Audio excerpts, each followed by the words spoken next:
शक्ति है अध्यात्म की। ठीक इसी प्रकार जो वचन मैं बोलूंगा परमात्मा की शक्ति सब पर कार्यवान हो जाएगी और आप कहते रहना उसका कोई असर नहीं होगा।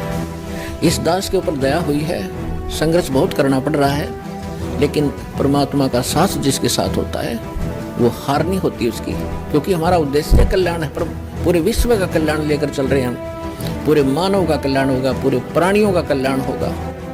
तो पुण्यात्माओं, यह सच्चाई है, आज तक को बताने वाला दृढ़ता से सामने आ नहीं सका। ये सारे नकली हैं, ये केवल वही बातें करते हैं जो समाज में अच्छी लगे, लेकिन रहना मर्यादा में।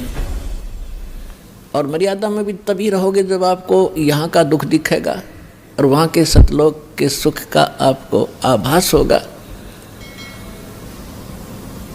और फिर धीरे धीरे कैसा समाज बनेगा, या माया की जो दौड़ है या आग लगी हर एक के अंतःकरण में, या शांत होएगी। आप माया के पीछे किस लिए भाग रहे हो? बड़ी कोठी बनाऊंगा, गांव नगर में मेरी शोभा होगी, फिर लड़का लड़की ब्याहूंगा, खूब बैंड बाजे बजवाऊंगा तू तू तू तू तू करवा के, और खूब दान दूंगा, लोग देखेंगे बड़ा दान करा भाई इसने। तो ये दोनों बीमारी आपका समझ में आ जाएंगी कि आज तू बेटी ब्याह रहा है या बेटे का ब्याह कर रहा है और कल मृत्यु होगी, फिर कहाँ गए तेरे वो तू तू तू तू टक्कर मार कर रोएगा। तो पुण्यात्माओं, यह सच्चाई है, आज तक को बताने वाला दृढ़ता से सामने आ नहीं सका। ये सारे नकली हैं, ये केवल वही बातें करते हैं जो समाज में अच्छी लगे।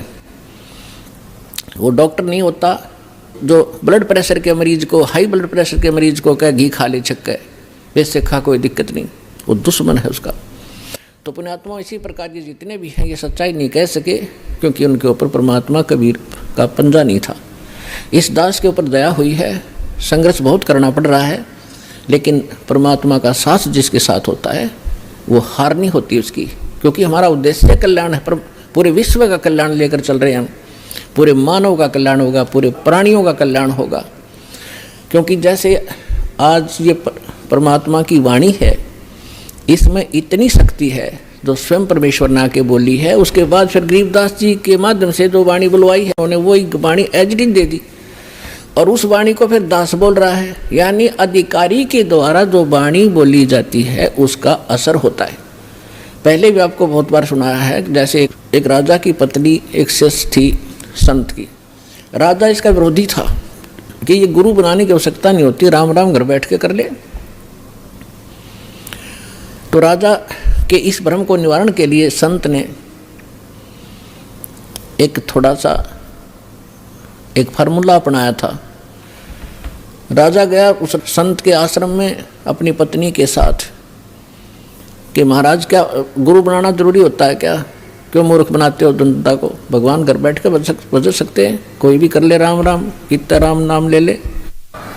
तो संत जी ने सोचा ये राजा है, यहाँ नाराज घना हो जाएगा। जब मैंने कुछ उल्ट सुल्ट जवाब दे दिया तो उसको कहा, राजन अब मुझे अपनी भक्ति का समय हो गया है, इसमें काफ़ी समय लगेगा, मैं आपका प्रश्न का उत्तर दूंगा, मैं कभी घर आऊँगा आपके वहाँ दे दूंगा, वहाँ कभी आपको विस्तार से समझाऊंगा, तब समझ में आएगी। राजा बोला ठीक है।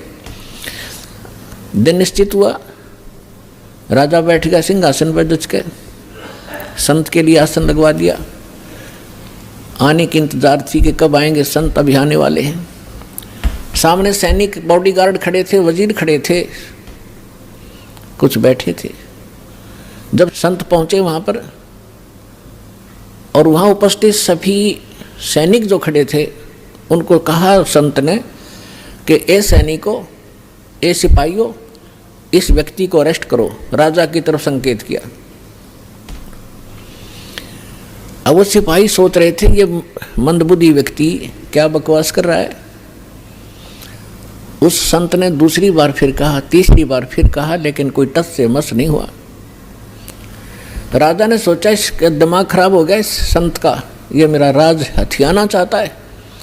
राजा ने कहा कि इसको अरेस्ट करो, सैनिकों को। यही शब्द उसने बोले, यही वो संत बोल रहा था। राजा के कहते ही उस संत को 4-5 सिपाहियों ने आके जकड़ दिया। अगले आदेश की इंतजार थी, अब इसका करें क्या। तब संत ने कहा कि हे राजन, तुम घर आए व्यक्ति का ये ऐसा ही सलूक करते हो क्या? राजा ने कहा कि आप क्या कर रहे थे? कि मैं आपके प्रश्न का उत्तर दे रहा था कि आपका प्रश्न ये था, क्या घर हम खुद भक्ति नहीं कर सकते? गुरु की क्या आवश्यकता है? राजा ने कहा ये खाक उत्तर दिया तेने। बकवास करने लग गया कि नहीं सुनो जानते, मुझे छुड़वाओ पहले। राजा ने कहा छोड़ दो, न छोड़ दिए। कि जिस प्रकार जो शब्द मैंने बोला कि राजा इसको अरेस्ट करो, ये टस से मस नहीं आपके सैनिक, और आपने वही शब्द एक बार कहा था, मुझे चार चारा न पकड़ लिया आकर के। तो आपके वचन में शक्ति है, आपके बोलते ही ये क्रियावान हो गए, और वो शक्ति जो आप वाली है वो राजनीति वाली मेरे पास नहीं है। मेरे पास शक्ति है अध्यात्म की। ठीक इसी प्रकार जो वचन मैं बोलूँगा परमात्मा की शक्ति सब पर कार्यवान हो जाएगी, और आप कहते रहना उसका कोई असर नहीं होगा। इसी से आप समझ लेना।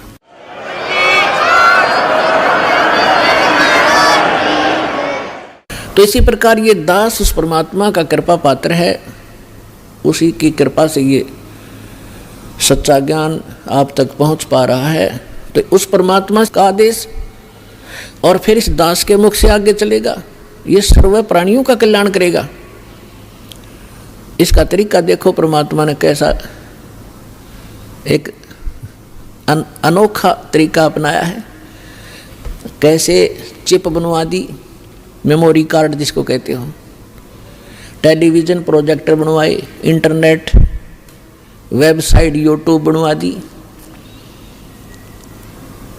अब जो घनी अच्छी आत्माएं होती हैं पूर्व जन्म, वैसे तो घनी अच्छी आत्मा है वही तो मनुष्य जीवन प्राप्त कर रही हैं, उनसे भी अच्छी आत्माएं वो भगवान के लिए भटक रही हैं, और उनसे भी वो अच्छी आत्मा है जो सतगुरु और सत्संग और सच्चा नाम प्राप्त सतनाम प्राप्त कर रही है।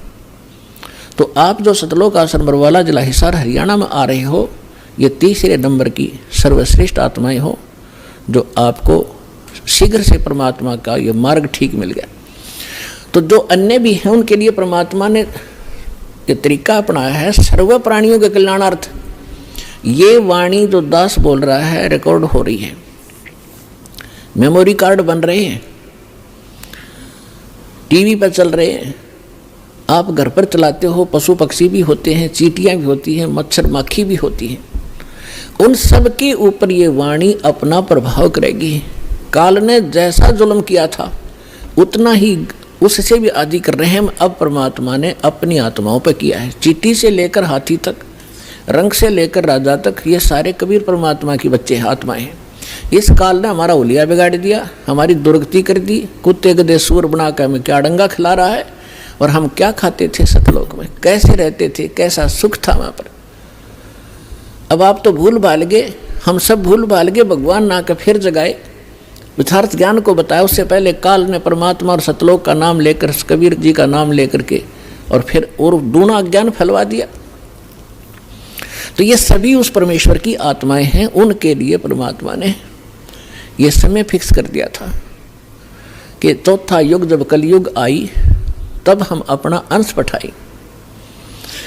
काल फंद छूटे डर लोई, सकल सृष्टि परवानी खोई, घर घर देखो बोध विचारा, सत नाम सब ठोर उचारा। कलयुग बीते 5500 पाचा, जब ये वचन मेरा होगा साचा, कलयुग बीत जावे जब एता।